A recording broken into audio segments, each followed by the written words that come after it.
What if I told you that one of aviation's deadliest mysteries didn't begin when an airplane crashed? It began after everyone survived.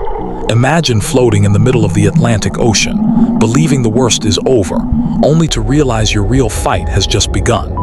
In 1952, a Pan Am airliner made what many pilots considered an impossible emergency landing on the sea. Every passenger survived the impact, but within minutes, the ocean turned that miracle into a nightmare.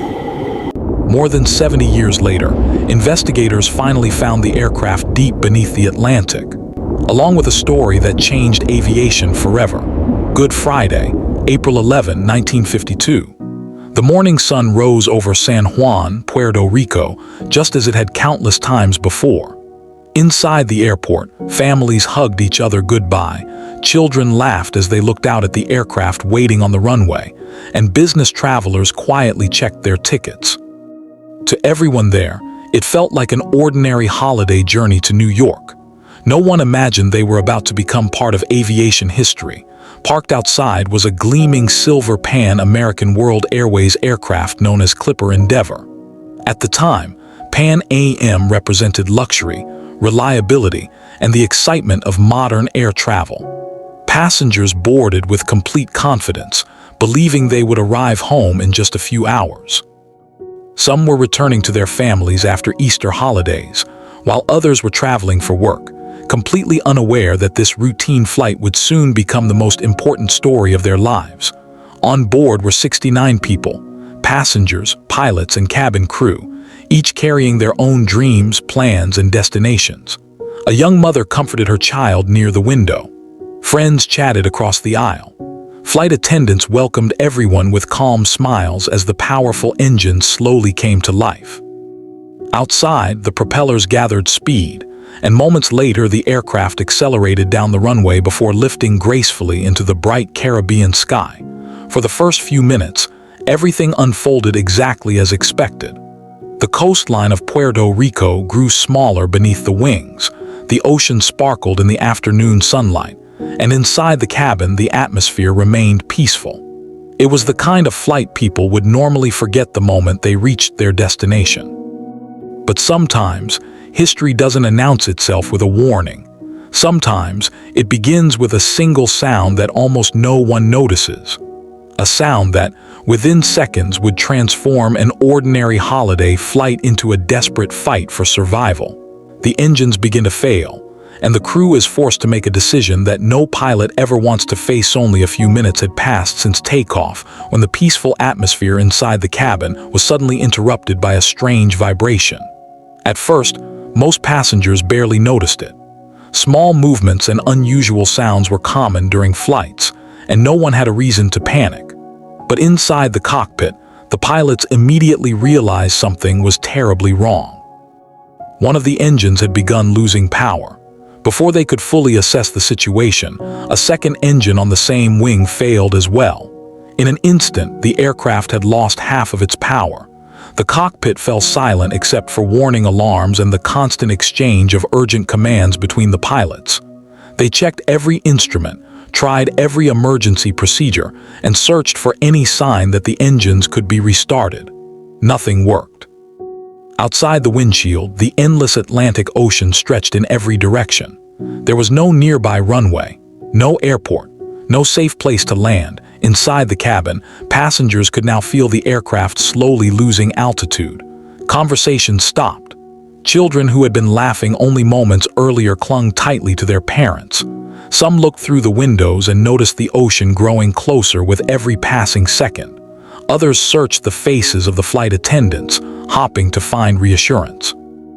The crew remained calm, but even they understood the reality of the situation. The captain made a decision that would later be remembered as one of the most remarkable acts of flying skill in aviation history. If the aircraft couldn't reach land, he would have to land it on the ocean. It was a maneuver few pilots ever practiced, and one that carried enormous risk. A slight mistake in speed, angle, or timing could tear the aircraft apart on impact. Yet with every passing second, there were fewer options and less time to choose between them. For the 69 people on board, the next 9 minutes would determine whether they would live to see another sunrise. or disappear forever beneath the Atlantic Ocean. The captain knew there was no room for error. Every movement of the controls had to be perfect. The aircraft continued descending toward the Atlantic as the pilots fought to keep it stable with only half of its engines still producing power. Inside the cabin, an uneasy silence had replaced the laughter from earlier. Some passengers closed their eyes and prayed. Others held the hands of the people sitting beside them, hoping this wouldn't be the last time they saw each other. Then the ocean filled every window. The aircraft skimmed just above the waves before the captain gently raised the nose for one final moment. A split second later, the fuselage slammed into the water with a tremendous impact. A massive wall of spray erupted around the aircraft, and everyone inside was thrown forward as the cabin shook violently from end to end. Then, everything became strangely quiet.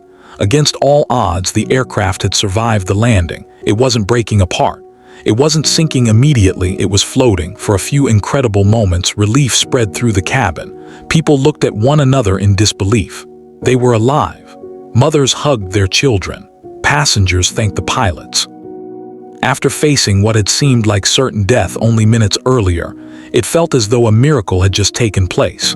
Many believed the hardest part of the journey was finally over, but the Atlantic Ocean had one more surprise waiting for them.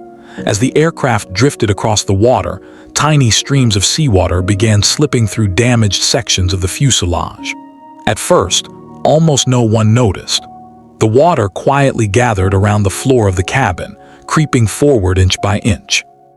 Within moments, those small streams became a steady flow, and the aircraft began settling lower into the sea. The miracle that had saved every life was slowly disappearing beneath the waves. The passengers had escaped the crash. Now they were about to face an enemy far more dangerous than the impact itself, because sometimes surviving the landing is only the beginning of the fight. As seawater continued pouring into the cabin, the atmosphere changed within seconds.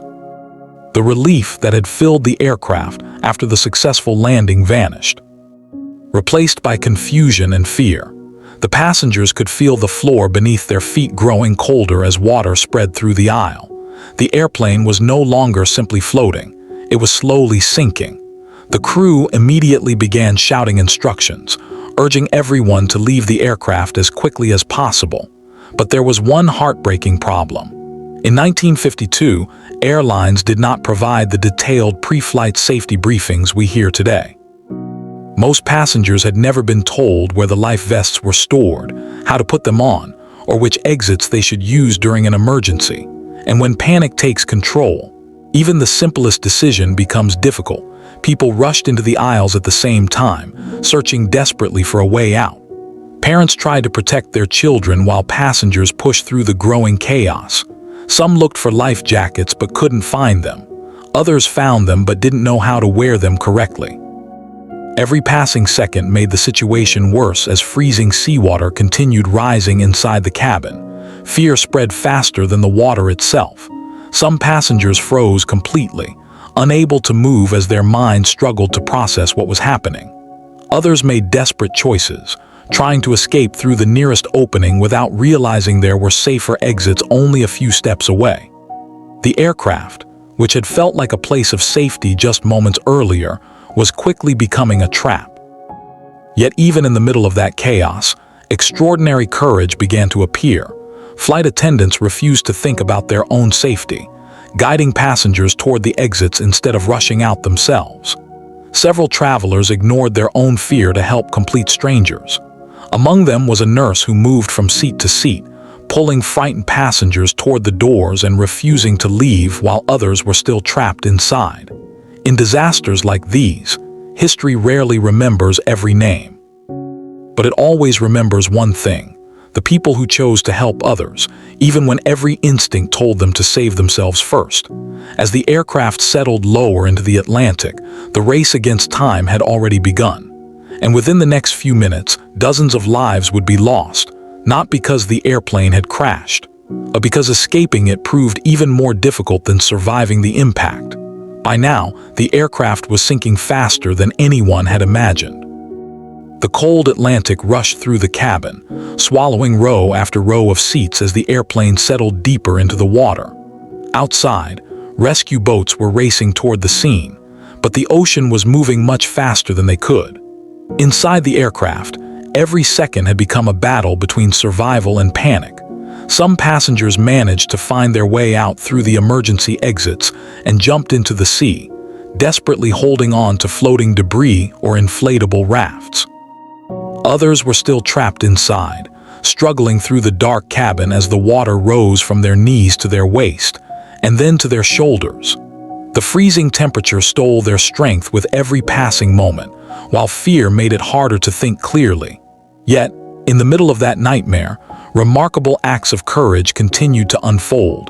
Flight attendants stayed behind, refusing to abandon passengers who needed help. Survivors later recalled seeing crew members guiding frightened families toward the exits instead of saving themselves first. A courageous nurse also moved through the cabin, helping strangers escape one by one, proving that even in humanity's darkest moments, compassion can shine brighter than fear. Then came the moment no one could stop. The aircraft slipped beneath the surface. Within minutes, the silver airliner that had taken off so confidently from Puerto Rico disappeared into the deep Atlantic, carrying dozens of lives with it. Rescue crews pulled survivors from the water as quickly as they could, but the ocean had already claimed many of the people who had survived the crash itself. When the final rescue operation ended, the numbers told a heartbreaking story. The emergency water landing had been a remarkable success, proving the extraordinary skill of the flight crew. But despite surviving the impact, 52 people lost their lives, while only 17 survived to tell the story.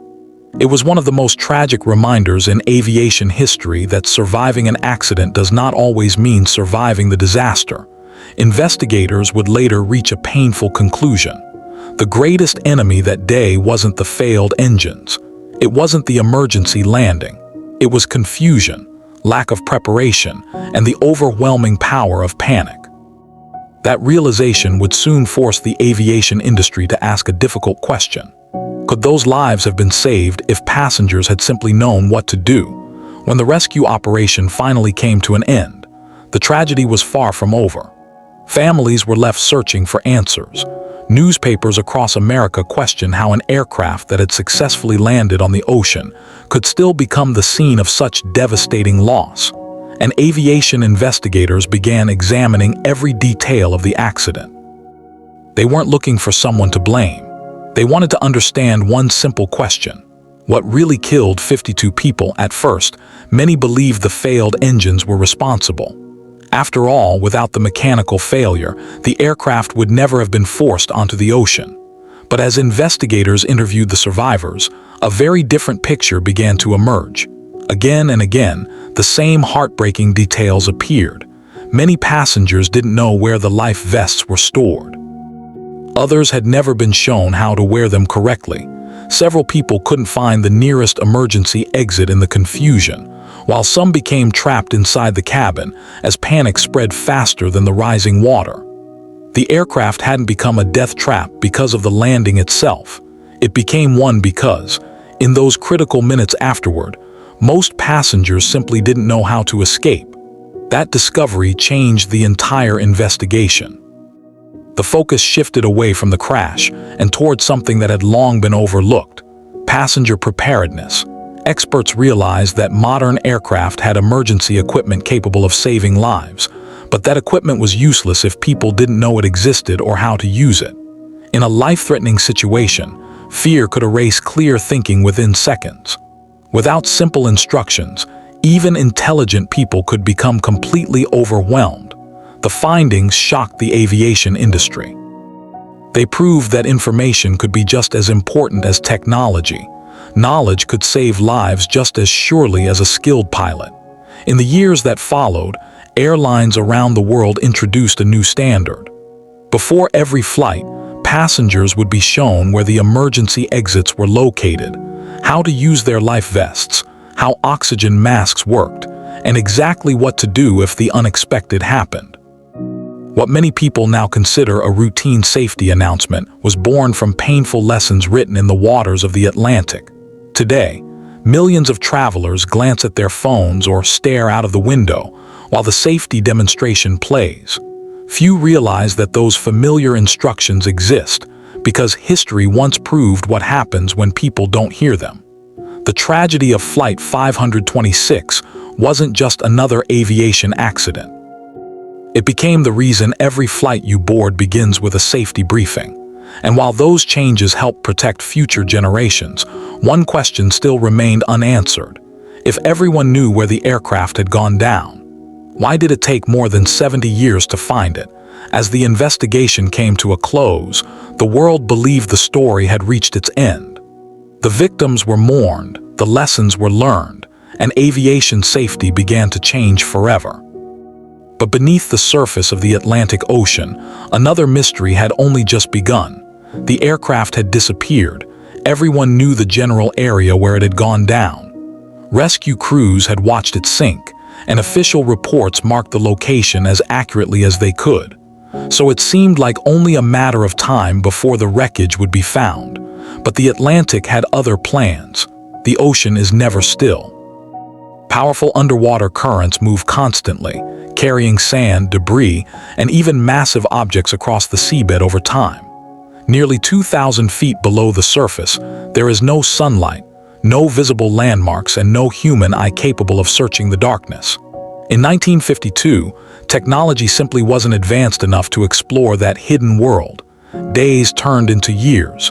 Years became decades. Search after search ended in disappointment. Ships crossed the area, experts studied old navigation records, and investigators refined the estimated crash location again and again.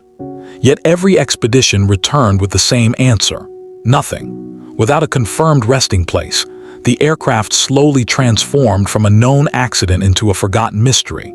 For the families who had lost loved ones, there was no grave to visit, no memorial resting on the ocean floor that they could point to with certainty. Only an endless stretch of water, silently guarding its secret. As time passed, newer tragedies captured the world's attention, and Flight 526 gradually faded from public memory. To many people, it became just another page in an old history book. But history has a strange way of returning. More than 70 years later, a new generation of researchers looked at the case with fresh eyes. They weren't relying on the technology of the 1950s anymore. They had tools capable of seeing into places where human beings had never been able to look before, and somewhere beneath nearly 2,000 feet of cold, silent water, the Atlantic was still protecting the answers. For 74 years, the airplane had remained untouched in the darkness. It had been waiting for someone to finally find it. For more than 7 decades, the Atlantic Ocean had refused to give up its secret. Countless ships had crossed these waters. Thousands of square miles had been studied, and yet the wreckage of Flight 526 remained invisible beneath the waves. It was as if the aircraft had simply disappeared. But by 2026, everything had changed. A team of marine archaeologists, oceanographers, and aviation researchers believed that modern technology could finally succeed where generations before them had failed. They returned to the waters off Puerto Rico with a clear mission: not to search blindly, but to let science reveal what human eyes never could.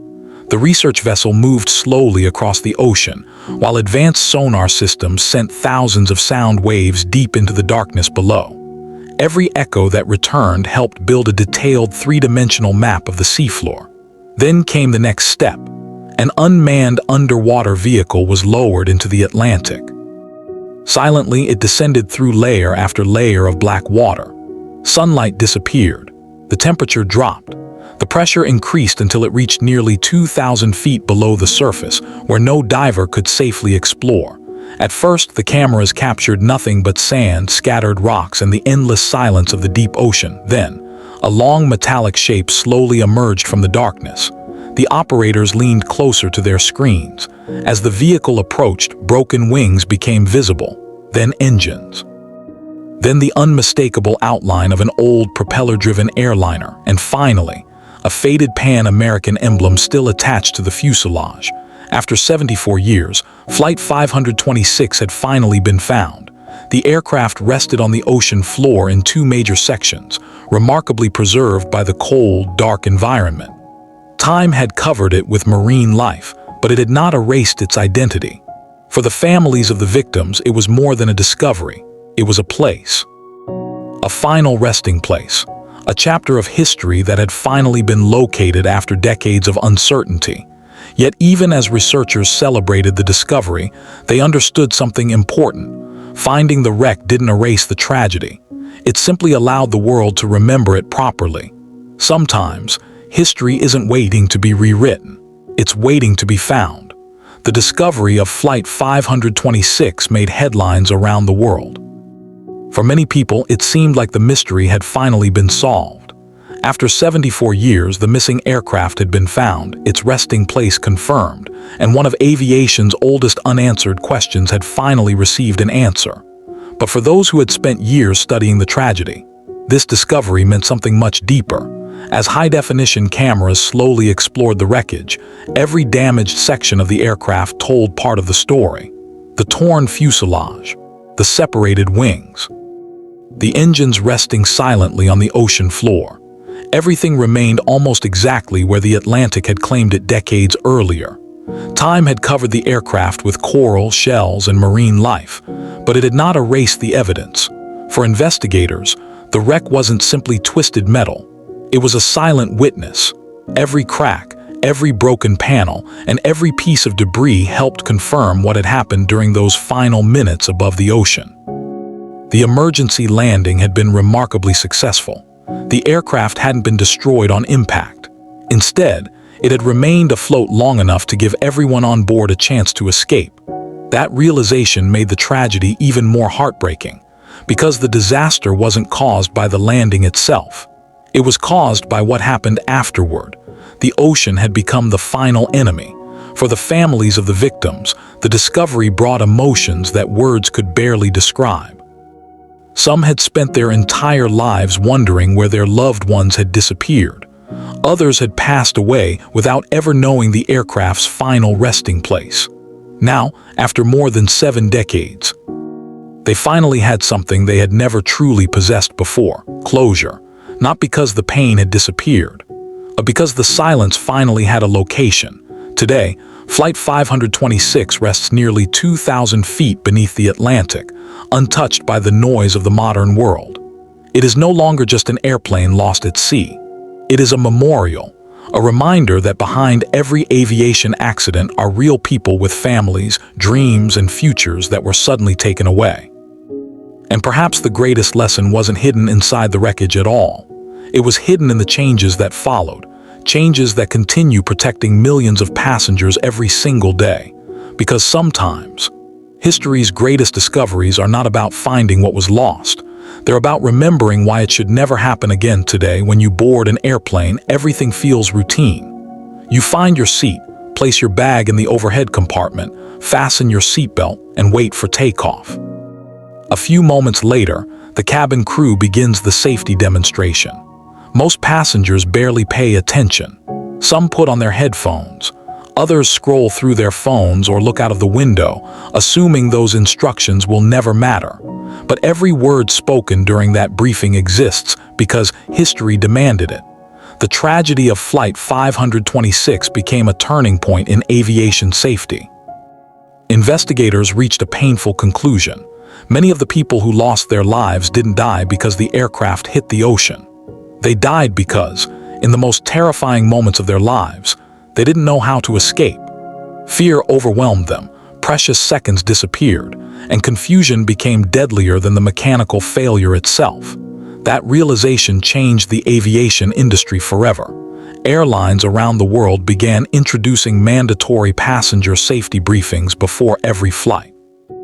Cabin crews were trained to explain emergency exits, life vests, flotation devices, and evacuation procedures in a way every passenger could understand. What once seemed like unnecessary information became one of the most important parts of every journey. Over the decades, Those simple demonstrations have helped save countless lives. During emergency landings, evacuations, and unexpected incidents, passengers who remembered those instructions often reacted faster, stayed calmer, and helped others do the same. The lessons learned from one heartbreaking tragedy quietly continued protecting millions of travelers across generations. In many ways, Flight 526 never truly disappeared beneath the Atlantic. Its greatest legacy rose back to the surface, not as a recovered airplane, but as knowledge. Knowledge repeated before every flight. Knowledge passed from one generation of pilots and cabin crews to the next. Knowledge that transforms panic into preparation and confusion into action. Today, every time a flight attendant points toward an emergency exit or demonstrates how to wear a life vest, they are doing far more than following company policy. They are carrying forward a lesson written in sacrifice, a lesson paid for by people who never had the chance to hear those same instructions themselves. And perhaps, that is the most meaningful memorial Flight 526 could ever have, because even after more than 70 years, it is still saving lives. 74 years have passed since Flight 526 disappeared beneath the Atlantic Ocean. The world has changed beyond recognition. Aircraft have become safer, technology has become smarter, and the oceans that once hid their secrets are now explored by robots capable of reaching places humans never could.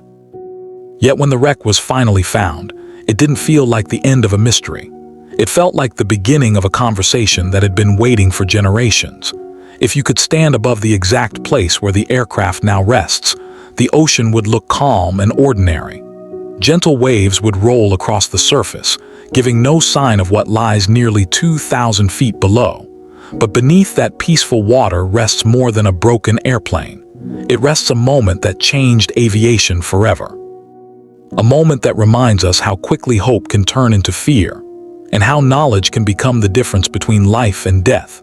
History often remembers disasters because of how many lives were lost, but Flight 526 deserves to be remembered for another reason. It forced the world to ask a difficult question. How many lives can be saved by a few minutes of preparation? The answer is impossible to calculate. Every passenger who has safely evacuated an aircraft, every family that returned home after an emergency landing, every life protected by a simple safety briefing, carries a small part of this story forward. Perhaps that is why this tragedy still matters today. Not because an airplane rested unnoticed on the ocean floor for 74 years, but because its greatest discovery wasn't hidden beneath the sea. It was hidden in the lesson it left behind. The next time you board an airplane and hear the cabin crew explain the emergency exits, the seat belt, or the life vest, don't treat those words as routine. Listen, because those instructions were written by history, written by courage, written by sacrifice, and written in memory of the people who never had the opportunity to hear them. Some mysteries end when the missing object is finally found. This one didn't, because the real story was never about finding a lost airplane. It was about discovering a lesson powerful enough to protect millions of people long after the wreck disappeared beneath the waves. And perhaps that is the greatest legacy any forgotten flight could ever leave behind.